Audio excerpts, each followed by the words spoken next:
Hello students, আমাদের চ্যানেলে তোমাদের সকলকেই স্বাগতম। আজকের ক্লাসে আমরা ক্লাস 7 এর রায়ো মার্টিন 2025 প্রশ্নবিদ্যার ইতিহাসের ফার্স্ট সেমিটিভের 9 নম্বর মডেল সেটের প্রশ্নোত্তরগুলি করব। ইতিহাসের আগের মডেল সেটগুলির প্রশ্নোত্তরের ভিডিও তোমরা যদি দেখে না থাকো, তাহলে অবশ্যই আমাদের চ্যানেলে গিয়ে দেখে নিও। নিচে ডিসক্রিপশনে লিংক আমি দিয়ে রাখলাম। আর তোমরা যদি আমাদের চ্যানেলে নতুন হয়ে থাকো, তাহলে চ্যানেলটিকে সাবস্ক্রাইব করে পাশে থাকা বেল আইকনটি অলে প্রেস করে রেখো। তাহলে পরে ক্লাসের ভিডিওগুলি আমি আপলোড করলেই তোমাদের কাছে নোটিফিকেশন পৌঁছে যাবে। তাহলে শুরু করা যাক। ১ নম্বরে আছে, সঠিক উত্তরটি বেছে নিয়ে লেখো। ১ নম্বর প্রশ্ন হলো, মেঘনা নদীর পূর্ব দিকের এলাকা পরিচিত ছিল, এর উত্তর হবে সমতট নামে। ২ নম্বর প্রশ্ন হলো, বাংলায় তুর্কি আক্রমণ ঘটে সেন রাজা, এর উত্তর হবে লক্ষণ সেনের আমলে। ৩ নম্বর প্রশ্ন হলো, খলিফা শব্দটির অর্থ, এর উত্তর হবে প্রতিনিধি। ৪ নম্বর প্রশ্ন হলো, পাল সেন যুগে জিনিসের কেনাবেচার জন্য, এর উত্তর হবে কড়ি ব্যবহৃত হতো। ৫ নম্বর প্রশ্ন হলো, রামচরিত কাব্য রচনা করেন, এর উত্তর হবে সন্ধ্যাকর নন্দী। ৬ নম্বর প্রশ্ন হলো, দক্ষিণ ভারতের বণিকদের বলা হতো, এর উত্তর হবে চেট্টি। তারপরে ২ নম্বরে আছে, দু এক কথায় উত্তর দাও। ১ নম্বর প্রশ্ন হলো, চোল রাজ্য কে প্রতিষ্ঠা করেন, এর উত্তর হবে বিজয়ালয়। ২ নম্বর প্রশ্ন হলো, আইনি আকবরী গ্রন্থের রচয়িতা কে, এর উত্তর হবে আবুল ফজল। ৩ নম্বর প্রশ্ন হলো, কাদের হাত ধরে আদি বাংলা ভাষার বিকাশ ঘটেছিল, এর উত্তর হবে বৌদ্ধ সিদ্ধচার্যদের হাত ধরে। ৪ নম্বর প্রশ্ন হলো, আঙ্কর ভাট মন্দিরটি কোথায় অবস্থিত, এর উত্তর হবে কম্বোডিয়ায়।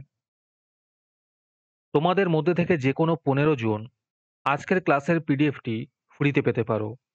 তার জন্য তোমাদের এই ভিডিওতে লাইক, সাবস্ক্রাইব এবং কমেন্টের মধ্যে #ফ্রি পিডিএফ লিখতে হবে। এই ভিডিওতে যখন 50টি লাইক এবং 50টি সাবস্ক্রাইব হয়ে যাবে, তারপরেই আমরা এই ভিডিওর কমেন্টের মধ্যে থেকে র্যান্ডমলি যে কোনো 15 জনকে বেছে নিয়ে তাদের সাথে যোগাযোগ করে ফ্রি পিডিএফটি দিয়ে দেবো।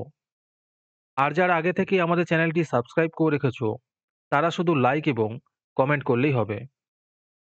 আর বাকিরা এই পিডিএফটি ৳2 দিয়ে আমাদের হোয়াটসঅ্যাপ নাম্বার 7501121499 এ যোগাযোগ করে নিতে পারো।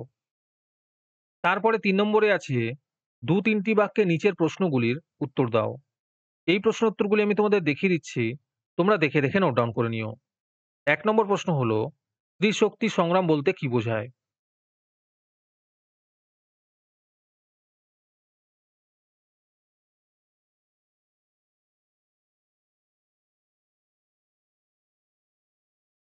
একের অথবাতে আছে, প্রথম খলিফা কে ছিলেন?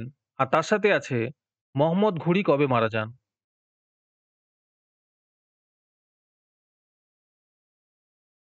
২ নম্বর প্রশ্ন হলো, পাল শাসনের তুলনায় সেন শাসন কেন বাংলায় কম দিন স্থায়ী হয়েছিল বলে তোমার মনে হয়?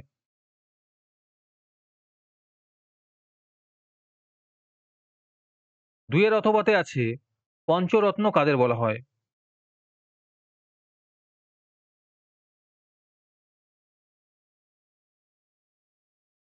তারপরে ৪ নম্বরে আছে, ৪-৫টি বাক্যে নিচের প্রশ্নগুলির উত্তর দাও।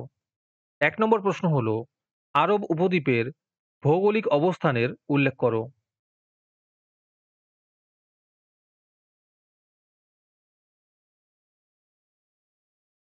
একের অথবাতে আছে, গৌড় বলতে বাংলার কোন অঞ্চলকে বোঝায়? আর এর সাথে আছে, গৌড়তন্ত্র বলতে কি বোঝায়? ২ নম্বর প্রশ্ন হলো, দক্ষিণ ভারতের কৃষিতে জলসেচ ব্যবস্থা কিরকম ছিল? ২ এর অথবাতে আছে, চর্যাপদ কি? কে চর্যাপদের পুঁথি উদ্ধার করেন? আর তার সাথে আছে, চর্যাপদের রচয়িতা কারা? তারপরে ৫ নম্বরে আছে, ৮-১০টি বাক্যে নিচের প্রশ্নগুলির উত্তর দাও। ১ নম্বর প্রশ্ন হলো, শশাঙ্কের সঙ্গে বৌদ্ধদের সম্পর্ক কেমন ছিল, সে বিষয়ে তোমার মতামত দাও।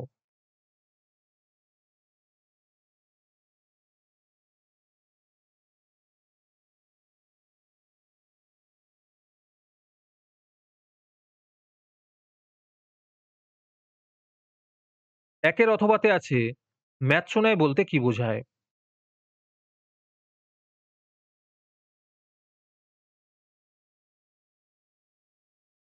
2 নম্বর প্রশ্ন হলো, শিক্ষা প্রসারে নালন্দা বিশ্ববিদ্যালয়ের ভূমিকা সম্পর্কে লেখো।